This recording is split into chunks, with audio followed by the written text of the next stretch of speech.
Hello, boys and girls. So we have talked a lot this week about dough and about all of the things that dough does for you and how good it is for you and how it's soothing and how it's relaxing and how it's good for your fine motor skills and how it helps your brain power because those synapses are all trying to connect and that's what we want. But let me talk to you today. Today we're going to make edible dough.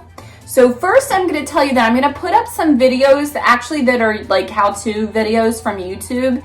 Look those up. I'm going to put the recipes up and then there's little YouTube how-to videos. We're going to make one together, but the rest of them are all different kinds of recipes so that you can find one that you like. You might have different supplies at your house. So these are all doughs that you can make from different things at your house. So like the one we're going to make today is out of icing and powdered sugar. But there's like all kinds. You can make some out of Jell-O. You can make some out of, like there's one that's like a cornstarch and something else. So just look through all of the recipes. If I give you a YouTube video from one of the channels, please subscribe and like the video from your YouTube account, okay? Because I gave you just the clip of whatever it is that we are going to do, but please go on there. Like one I know is Millennial Moms. So there's a couple of them on there that I use a lot because they have like really handy, good activities to do on there. So go in there and give them a like or a share or subscribe to their channel because then that way you can share lots of their ideas. So that's all I'm going to say about that. But we are going to make a dough from icing dough, which by the way, if you watch the YouTube videos, they didn't like it. So we'll see if we like it. I don't know. But I really wanted to talk to you today about why you do edible dough. Now, obviously, if you're a little kid, you do edible dough because, you know, they always put everything in their mouth, right? They always like go for their mouth first. Or if they have it on their hands, like you don't want them to get it in their mouth. But you're big. So you don't need that lecture about not putting things in your mouth that you're not supposed to eat. We know that we're only supposed to eat certain things. But the other reason that you do it is because I want you to go through this and see if you can connect your sense of taste, your sense of smell, and your sense of sight and your sense of touch all together. When we use as many senses as we can doing an activity, that's really good for your brain. So the other doughs that we have done have connected like your sense of smell. You know, I'm really addicted to like certain things like baby oil and peppermint smell. And it's connected your sense of touch and sight because those are the number one things that we use. But this time we want to also bring in your sense of taste. So all of the doughs that I'm giving you today, all of the recipes, all of the YouTube videos, and the video that we're going to do, all of those can be eaten. Now, I obviously wouldn't suggest, most of them are made with a boatload of sugar, so I really wouldn't suggest that you eat all of them. That's not really what they're for. It's not like edible cookie dough, but it is, would like you to connect. See if you can connect the sense of smell, the sense of touch, the sense of taste. There's reasons for that. So your sense of taste is actually super important in your functioning. You don't think so, but it definitely is. When you're starting to get sick, don't you notice that the first thing that goes that nothing tastes right? Yeah, because your sense of taste gets clogged up just like your sense of smell gets clogged up. You need your sense of taste to tell your body about the nutrients it needs to take in. So your body will start craving things that it needs. And your sense of taste, like some things just taste so good to you when your body needs certain nutrients. Interesting, right? Same thing, there are tastes that are warnings that they're poisonous. Or warning like milk goes bad and then you taste it and you're like, bleh, because it's a warning that it's bad. So your sense of taste is very important for your function, right? Because it warns you when there could be danger. You have 10,000 taste buds. They're all on your tongue. So if you stick out your tongue, you see all those little tiny bumps. Those are your taste buds. I am giving you an article so that you can read about how your sense of taste actually works. You have about 10,000 of them. And in different sections is how you taste certain foods. So like sweet, it has a section, and salty and bitter, and those are all set things that you taste. And you have 10,000. Now, very interesting. You know how you like all these like different things when you're a kid, and then when you get, and then you go through a stage where you're really picky because you just really like certain foods, and then when you get older, you have about 5,000 left. Yeah. So your sense of taste does change as you get older. Very interesting, right? It is used for how you take in the world. I know you don't necessarily believe that.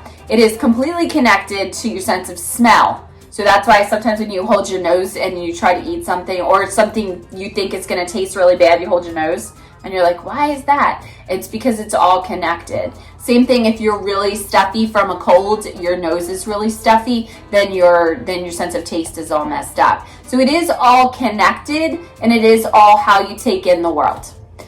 Okay, so we are going to do edible doughs today. I hope you have a wonderful time making them. Please make sure that you do at least one little taste, smell, sight, touch, activity, so that you actually get the idea of how your senses all work together for your health. Okay, see you in a little bit, and we will make a sing dough.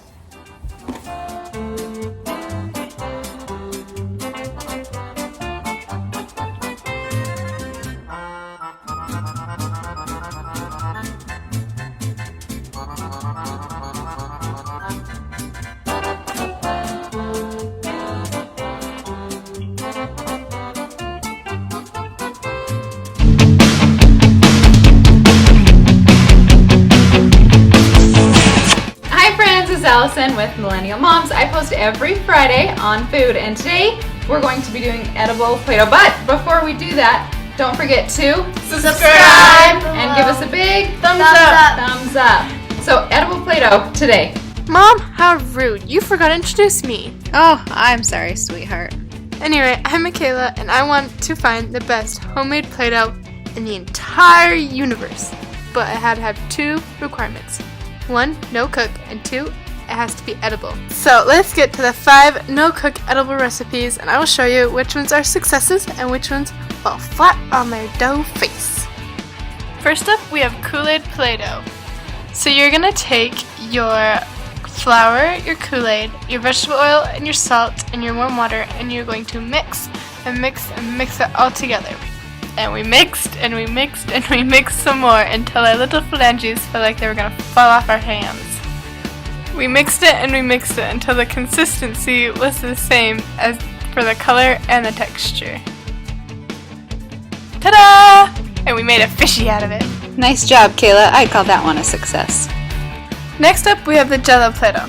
The recipe is pretty much the same, except for we added half a pack of Jell-O. So we had our flour, our salt, our oil, and our warm water. And we mixed and we mixed, and we added flour as needed. And this one was smooth, and it was so soft to play with, and it smelled really good. Careful, Mom, don't drop your camera. Yeah, I got a little crazy with that shot. After we mixed and mixed, this one came out pretty smooth, and it didn't stain my hands. I would call this one a success. Next, we have oatmeal Play-Doh. It kind of looks like a brain to me, so I think we should call it brain Play-Doh. So we're going to add our warm water, our oatmeal, and our flour. It's very simple. So then we mix and we mix again. That's a lot of mixing in one day, don't you think? We added a little more flour because it was wet, and then it became really dry. It was more like dry cookie dough. We gave it a meh rating. Number 4, frosting Play-Doh. It sounds a lot sweeter than it actually turned out. So we added our powdered sugar and our frosting. It's like sugar and more sugar. I could just eat this with a spoon. While you're watching me stir, we're going to have a change in the music.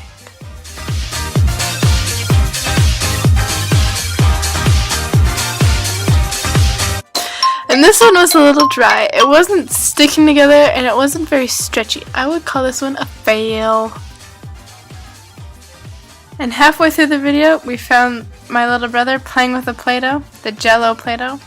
Apparently he thinks this one is a success too. And our last one, peanut butter Play-Doh. This one was my favorite, but be careful if you have peanut allergies, because it's got peanut butter in it. Now you add your peanut butter and your honey and your powdered sugar. This one was really smooth. It was really easy to stir, and it was definitely my favorite one to make. I would give this peanut butter one a success and a big thumbs up. Hint, hint. That's your hint to give this video a thumbs up. Alright, those are your 5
Lincoln is really into Play-Doh right now, and Calvin is really into anything his big brother's playing with, plus he loves to put everything in his mouth. So these things combined made it seem like a great time to try out one of those edible Play-Doh recipes I've seen online. Today I'm going to show you our favorite baby-safe, non-toxic, 100% edible Play-Doh recipe. I'm Brooke, and I'm passionate about making beautiful things for my family on a budget. All you'll need to get started is some rice cereal, cornstarch, applesauce, vegetable oil, and food coloring. We're going to start by mixing together our dry ingredients, which are half a cup of rice cereal and half a cup of cornstarch. You can double this recipe, but since it's perishable, I like to make smaller amounts at a time. And now for our wet ingredients. I'm adding a quarter cup of pureed applesauce, which is exactly the size of one of these baby jars. You can use regular applesauce, but I found the puree to give it a smoother consistency. And finally, 2 tablespoons of vegetable oil. And then begin mixing everything together. Once it starts to clump together, you can begin to knead it with your fingers, and soon you'll be able to pick it up and continue molding with your hands. All right, our dough is nice and smooth and we're ready to add some color. I'm gonna break it into 2 pieces, place them each into a Ziploc bag, and add 10 to 15 drops of food coloring. This was actually Lincoln's favorite part of the whole activity. You could also use gloves, but this was way more fun and it saved us from having tie-dyed hands. Once it's mostly mixed in, you can remove it from the bag and continue to knead with your hands. And ta-da! Our Play-Doh is complete. I have to say this turned out amazing. The consistency is almost identical to regular Play-Doh, maybe better. And now I feel like I have to try a bite. So it's not amazing, but it's not terrible. I love the fact that it's totally non-toxic and safe for little ones because my kids will for sure try to eat it. I can't believe how easy this was to make, and the colors turned out incredibly vibrant. Lincoln had so much fun playing with our homemade Play-Doh, and it was nice to know that if Calvin put it in his mouth, I didn't have to worry. 3, 2, 1, in the mouth. Throw in some plastic utensils and cookie cutters, and you have the perfect playdate activity. I make it once and eat it! And it's even safe for the hungriest member of our family. All right, guys, we had so much fun making, playing with, and eating our Play-Doh. Tell me in the comments below if you want to see any other edible DIYs. Calvin does. And we'll see you next Friday. Bye, guys. Okay, so let me just say I'm going to review really quickly what they talked about in their edible dough videos. So the first video, she did like 5 different kinds of Play-Doh, and I made a lot of those with my preschoolers. So the Jello Play-Doh is actually one of my favorite, and Kool-Aid. It just changes the color for you, so it's easier than adding food coloring. But it does smell really good, and that's what I was just going to say. Those are good ones to make if you're trying to connect all of the senses, because they do taste really good. They taste like the whatever Jello you used or whatever. I also put up the recipe for a pudding slime, which my friend Mrs. Smith made with her kids this past summer, and it does turn out really good. Like it really good, and then plus it's really waste of whatever kind you use. So when I did that one at home with my nephews, I did banana pudding. Oh, it smelled so good, but it's really fun. Like that's a stretchier kind, and I put up the recipe for pudding slime and for Jello slime. Same thing. If you like it like a little bit stretchier, I know you guys, the older kids love slime and the feel of slime, which also is wonderful and great and fantastic. So do those. The second video, she had that really great idea that now the videos that I put up earlier in this week, I didn't have that really great idea because I actually showed you how to put the food coloring right into the dough and then how to mix it, how to keep rolling it. But she actually had that really great idea of putting it inside the Ziploc bag, and that does keep your hands from turning tie-dye, which was an excellent idea. All of those recipes work in one fashion or another, and the reason I'm going to tell you that is I'm going to show you the icing video that she started that the girls didn't like, that they gave it a big thumbs down. Again, I'm going to encourage you to go to their YouTube pages and like the videos or subscribe to their channel. And they're just give you like do-it-yourself fun activities to do. Both of those YouTube channels are wonderful, and I really, I only used a clip of them, so you should watch the whole entire video. But, so again, I'm just going to tell you, you see all of the different ways that you can make different kinds of edible dough. Like you can use cake mix, you can use icing, you can use Jello, you can use Kool-Aid, flour, powdered sugar, cornstarch, oil, not baby oil for these, because these are the ones I want you to eat. But all those different kinds of ingredients do make wonderful doughs, and they gave you a lot of good ideas too. So all of the recipes are on the slideshow. All of the stuff about the sense of taste is on the slideshow, and I'm going to be right back, and we are going to make icing dough. And look what I bought. I bought blue, so it will be fun. All right, see you in a few minutes.